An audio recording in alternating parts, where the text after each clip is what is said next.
to the introduction to ontology that is formed by the very things that it insists that it must be informed within, and by means of which we explore society as a natural form, as something intrinsic to subjectivity, as something noticed by the subject that is within consciousness as such, as the real world, as an experience, as a process, whereby the essential idea that when we posit ourselves, we are realizing a natural process to what I will call transcendental becoming. We are consistently reproducing ourselves in every act, in every consideration, in every concern, in every reflexive concept we have, whereby we perhaps at some points concede our identities to the other in certain realms of consciousness, within the landscape of the visual field that exists out there within the terrain of consciousness, or we do not concede that position and try to reify our own consciousness as a concrete being. So we have the essential idea of things going back to the notion of logos that originated really in the Socratic dialectic and followed through throughout the course of history, through Plato and Aristotle, and ultimately, in a sense, Descartes, not really, but in a sense, Descartes, the dialectic was present in his assertion that the human soul is a real entity when it recognizes its self-identity, and especially in Kant's transcendental dialectic and the transcendental aesthetics of Kant. And we realize that when we finally arrive at Hegel's dialectic, the dialectical notion of the species being having its own identity and presenting itself in terms of the way it is socially formed and can become real to others through the state, for instance, in his case, or the notion of some deification of subjectivity that is either reflexive of the presupposition that a deity exists or doesn't exist, is reflexive of where we fall into the domain of and the terrain of the essential primordial being, which we realize here most notably in 19th century philosophy through several philosophers, economists, to depart to Schopenhauer and say Schopenhauer's oeuvre was transparent of the thing in itself, and that it revealed the thing in itself as something possible of an individual. To say that Marx inverted the system of Hegel and created a new dialectic that was most realized in the work of Georgi Lukács in the 20th century with dialectical materialism, and to say that we have this whole point in history where the turning of social pragmatics and semiotics and pragmatism toward the end of the 19th century was taking place in France, Europe, and the United States, and there was a departure from Hegel into this idea that we had lost something about that was concerned with the connectivity of things, that things were more emancipatory, with as a sort of precursor to the revolutions in World War I, the October Revolution that was to come, so on and so forth, and that this would determine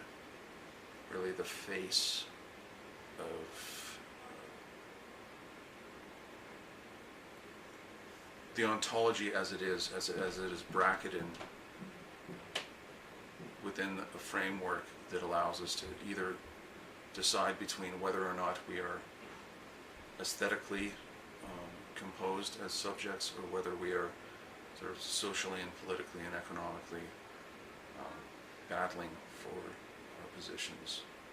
in the world, and so on and so forth. So it's several people, such as Roland Barthes, sort of concedes politics to aesthetics, whereas someone such as Benjamin has the notion that, a very sober notion that, the idea is to politicize aesthetics rather than aestheticizing politics, as we had seen happen during the Second World War and the Third Reich that occurred in the mid-20th century. So the various ideas that are in very short order combined here as a sort of function of sort of a nucleus of activity, a sphere of activity, an object of thought as it manifests itself within the mind, is constantly either in contradictions or in faults or in negation, or in what we would like to do with, and myself as a subject would like to do with what I call the post-industrial revolution, is recreate ontology, create a situation whereby totality is formed by something horizontally possible as an existential realism essentially, that is there as a possibility, and the truth, the real world, is part of dialectical abstraction and what creates a subject's position. Subjectivity is very positional, and it's very much a part of what orders the universe as a sort of examination of what is upon the planet as a universe, not necessarily the sense of going out to the far reaches of the universe, as it were, which is an examination of something that is perhaps out of the reach, the scope of possibility that we have in our world. To go beyond possibility is to say that we are going towards something that is not yet ours, yet to say that it is here in the same way, and that we are connected to it as part of how we realize ourselves as subjects. So with the post-industrial revolution, what we intend to do is to notice that society as such is part of the examination, the exposition of our public discursive activity, the discourse that results in these actuated possibilities as they are forming the existential possibilities, the same way they are abstracted and part of our subjective experiences, and the way we posit ourselves and are self-identical to ourselves insofar as we